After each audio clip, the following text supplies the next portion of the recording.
What hurts more? Is it when a stranger is mean to you or when someone you help turns against you? Most of us would say it hurts more when it's the person we help. We feel let down instead.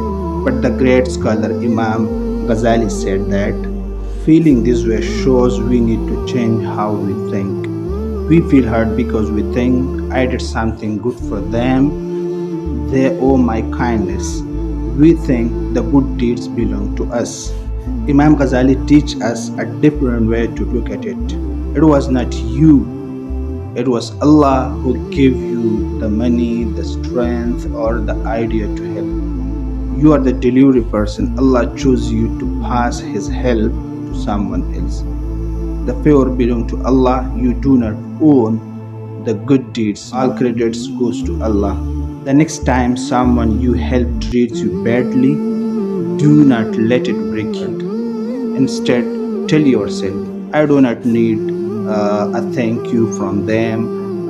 Then help did not come from me. Anyway, it come from Allah. I am just happy He used me to do something good.